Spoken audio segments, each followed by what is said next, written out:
In this chapter, we have looked at fills, and we've looked at gradients for the fills. We've looked at strokes, and we've looked at arrows and dashed and dotted lines. But there is one more really kind of cool area, and it's so much better in CS6, patterns. So let's start new. This will keep our tradition up of going new for this whole chapter. I'm going to use my standard web 960 by 560, and there we go. I want to work with a standard pattern first. So if I come over here and pick up a shape, let's do a rectangle because it'll be easy to see the pattern within that. And you've got these standard ones over here. You got a couple of patterns. You got this one. You've got this one right here. You've got some different patterns. If you want more, you can click right here, Swatch Libraries menu. Go ahead and click that and go into Patterns down here. You've got Basic Graphics, Decorative, and Nature. Let's go into Basic and go into Textures. You get a lot of different ones, really. If I click them here, they appear over here. Easy way to get them over there, isn't it? Let's go ahead and pick one or two of these. Stop. Okay, let's close this out. This is what's so cool about this new system. I like that pattern. I think it's got possibilities, but maybe I don't like the color. Or maybe I would like to change it in some way.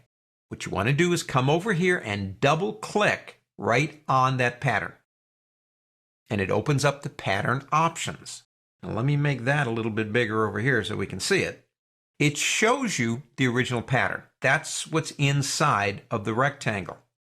Everything outside of it is how it works if it's repeating itself. We have different ways we can display it. Grid, that's my favorite. You've got brick by row. You have brick by column. You have hex in column or row. And let's go back to grid for now. Down here, you can change the width in the height. So if you want to lock them together so they stay in proportion, you can come over here and say it's at 46 something now. Let's change that to 60. And see the difference, because the box gets bigger, the pattern expands. If we take that down to something lower, like 30, again, the pattern is repeating based on the information that it sees inside that box. Now I can come over here and actually select everything that's in there. Now the only things that are repeating in terms of the pattern are the things that are inside of that box. But I can say, for example, bring that in a little bit this way, distort it. Maybe pull it up, make them smaller if I want to. You know what? I don't really even like the color of those things. So if I come over here and choose stroke and come over here and change the color, I change the color of them if I want to. Up to you. Now, since we are working with the pre-existing pattern, we'll talk about these other options down here in a minute. Since we are working with the pre-existing pattern, I don't really want to save it over the pre-existing pattern. So I can come right up here and say Save a Copy. And we'll call it New Circles. And click OK. That's telling me it's been added. You don't have to show that again. I'll click OK. Let's come up here now, see where it says Circles, and click this back arrow. And that'll take us back out of the pattern editor, and we can actually see the results of what we did within the box that we drew. So any shape now that we draw, if we want to use that pattern, we can come over here and use the new pattern. Now let's get rid of everything, Control A, Delete. I want to make my own pattern. I mean, I like the ones I've got, they're nice, but I want to make my own. So let's do this. Let's come over here and pick up our star tool. And draw yourself a couple of little stars on the screen. Just a little time. Remember, it's a pattern. They don't have to be that big. Okay, let's pick up our selection tool. I'm going to select a couple of these and change their colors. So let's go ahead and start with that one, give it a color. All kinds of different colors for our stars. I just want a simple pattern here. Okay, select all of your stars. Actually, let's do this. Let's move that one just a little bit. It's a little bit too close. All right, select them. Go up to the word Object on the pull-down menu. This is new to CS6. And go to Pattern and say Make.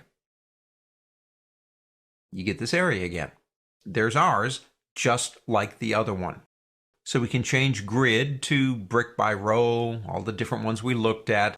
I am a fan of grids. I'm going to take it back there. We can change the width and the height. We've already done that. We talked about sizing and moving. Overlapping means what? Well, right in front or left in front. So left in front basically means as these patterns come this way, if they do happen to overlap, the left will be on top of the right. And the same with here. Do you want top in front or do you want bottom in front? How many copies do you want to see right now? So we can get in here and say 9 by 9. Now this doesn't influence how it works within a shape. It just influences what we're looking at right now. Now if you want to turn off dim copies, you can see the whole pattern exactly the way it's going to look. If you decide you don't like the color of one of these, you can select it and do what we did earlier and just change the color. And it will be more than glad to show that to you. Do you want to see the tile edge or the swatch bounds? Now again, I like this one. It has already been added over here to my patterns. So I don't want to say save a copy. I'm just going to say done. I don't need these anymore, the ones I created. I can get rid of those. If I come over here again and draw a shape and click this button right here, there you go. Patterns in CS6 are excellent.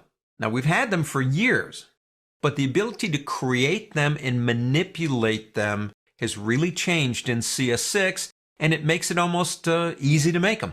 And you know what? To be completely honest with you, they are easy. On to the next.